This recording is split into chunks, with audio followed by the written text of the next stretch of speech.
Hello. Hello everyone, how are you? Fine? I hope so. I truly hope so. I truly hope so. I have been exhausted and I know many have been. People write to me all the time about their ascension symptoms and well, there's a wide range of them, but the most common is this sensation of exhaustion. Each third or fourth day we feel completely drained. But well, it's part of the journey, it's part of this huge transformation. We are now all in, if we want it or not, we are all in the same boat. Okay, and precisely this is what I wanted to look at today. The term ascension. What does this huge transformation of the ages mean? Well, this transformation only comes each 12,000 years, more or less, so it's nothing we have any memory of. It's nothing we can relate to. And well, that's one of the problems, of course. How does it feel? How do you do it? How do you step out from one world and one worldview and create a new one? I suppose that's exactly what most fear is causing us all, that we don't really know how to create a new. But what is really going on a very deep plane? What is going on? Well, ascension means actually that we are trying to go from a lower vibrational state into a higher one. We are trying to slowly but surely reconnect ourselves with our higher selves, with our soul selves, on a much more conscious level. Just as the alchemists tried to actually convert lead into gold, we are now doing exactly the same. But what is it we are trying to convert? You might ask yourself. Well, each time we come into life, at every life journey, we have to lower our vibration. To lower our vibration in order to be able to come into this material plane. And of course, by doing that, by lowering our vibration, we always lose our memory of who we are, we truly are, where we come from, and what on earth are we doing here? What on earth are we doing here? That's the big problem, I think, that we have no idea what we are doing here. So, anyway, we step into life, and here we all, of course, will encounter problems, difficulties, all kinds of challenges, sorrow, great pain, because it's part of the journey. It's simply part of the journey. All these experiences, of course, are laid out, we could say, in order to help us in our self-discovery, to a much more bigger understanding of self. Because it's through our experiences we add knowledge. We add knowledge not only about the world, about our own creation in this world, but about ourselves, who we truly are. This knowledge, of course, then we add to our own book of life, the one we are always writing and the one we always carry with us. Now, from the perspective of the soul, there is nothing which is called good or bad or positive or negative. Only experiences, exactly like a small child does not judge anything they encounter in terms of good or bad. There is only experiences. So the soul, exactly the same thing.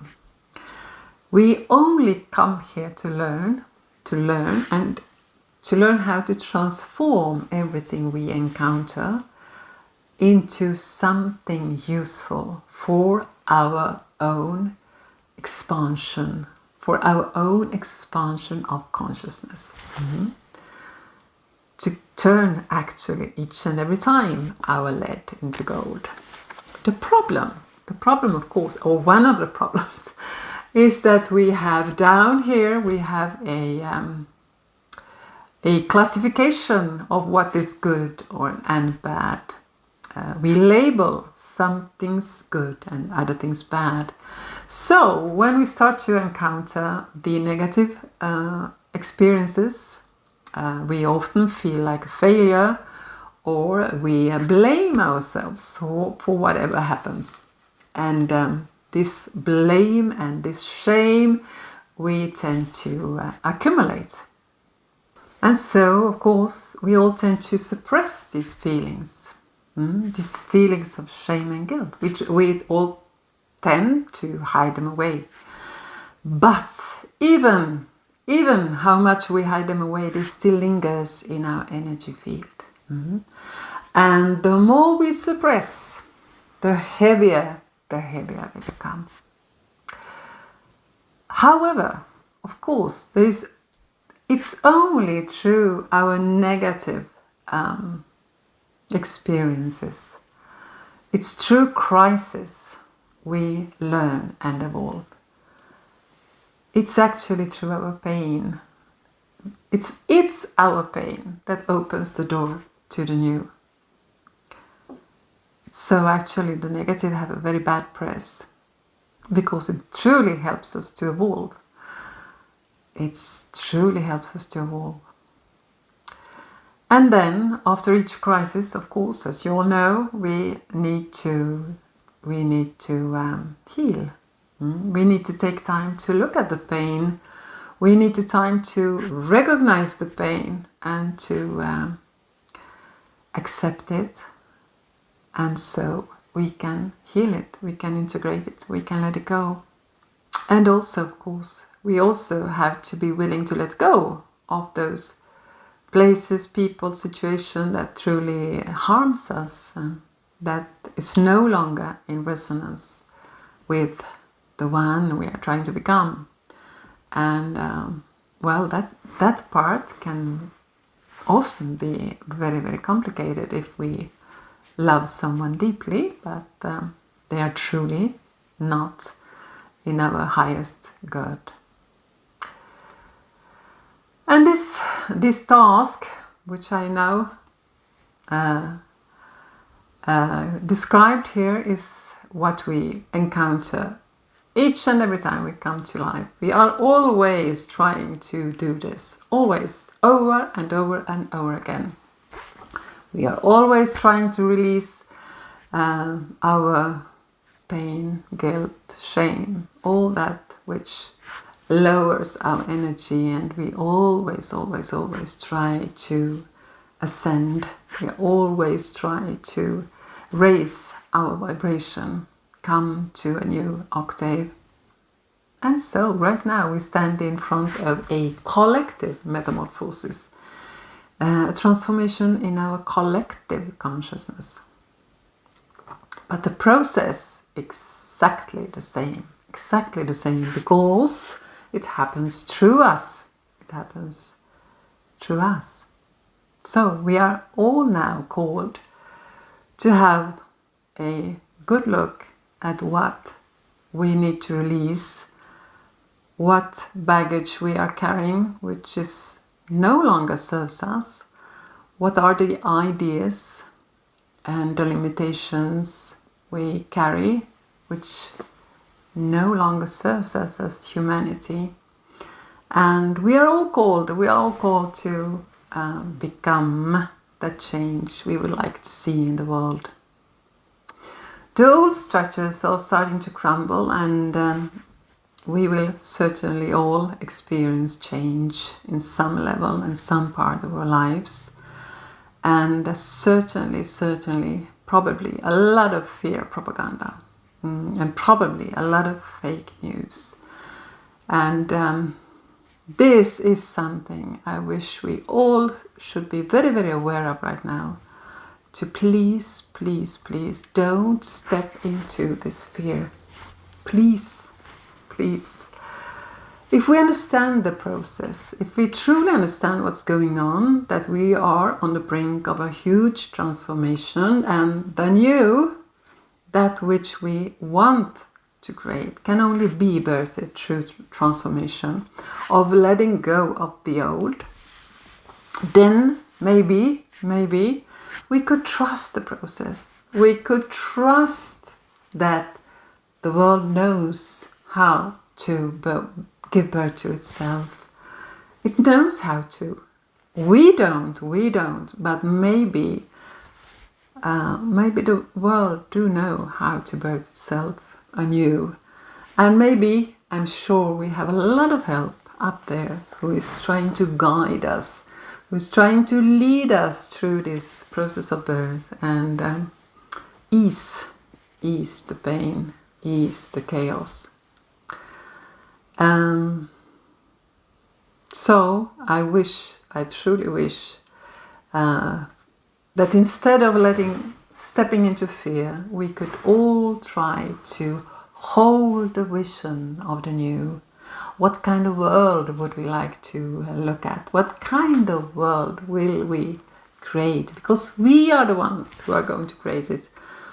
We collectively are the ones who are going to create this new. But what can we do on an individual level to help ease, to help this birth, to ease this birth, to help this process and stay in balance while the world is shaking? Well, we can all try to find peace and harmony and tranquility in our daily lives. Maybe through meditation, if we don't want to meditate, or if we just hate meditation, then we can just go for a walk. A walk in the forest is a kind of meditation, or a walk on the beach is also a meditation, or in a park, wherever. We are in contact with nature, because nature is some of the most healing forces we can take help from. Or also something very, very simple as dance a little bit every morning. Maybe dance a little bit every morning. That will give the intention to the day. And also or maybe just listening to music, to your favorite music, whatever that is. Something that gives you joy, that gives you a sense of peace and harmony. Also, I would highly recommend us all to try to detox ourselves from this heavy media input. To try to eliminate as much fear propaganda as we can. Maybe we don't need to watch television each and every day. I personally throw out my TV 20 years ago, and that's the best thing I ever done. I truly don't want that energy in my life anymore. Not at all. But, well, if we have one and we have to watch it each and every day, at least choose what kind of energy we let in through our eyes and our ears. Something that uplifts us and not the other way around. And try to avoid all those that heavy noise and fear, propaganda, which I know we will be surrounded by heavily. Okay, well, in order to help us all with this, I would love to create a meditation circle, and energy-wise, a meditation circle, meaning I was thinking of we could come together once a week, for example, on a Sunday, where most people can. What hour I still have not decided, but let's say a Sunday, and come together without any device. We don't have to go online to be look at each other. No. We can just come together energetically and try to hold the vision of the new. What kind of world would we really like to see? And try to create that world. Ease this birth. Ease this transition. And start to create that kind of world we would really love to live in. All of us. A much, much kinder and better place. What, are you interested? Do you think it's a good idea? If you would like to have some kind of guide, well, then I could record a short video. I would like it to be like 15 or 20 minutes, not more.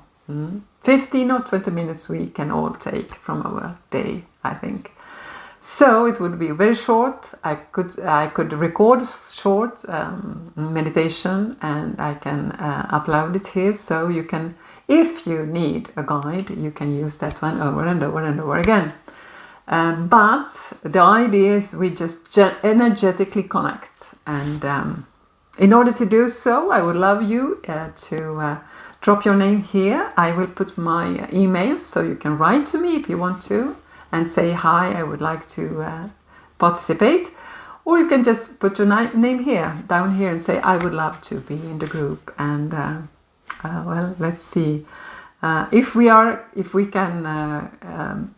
can come together, at least 10 people, then we can make some kind of change.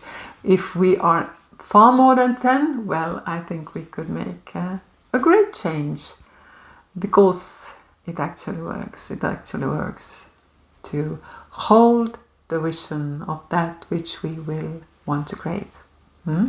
So if you're interested, I would love to have you with me in the group, and try to create something really, really great. Okay, please put your name and comment down below, and well, that was all for today. Thank you for being here, and see you soon. Bye.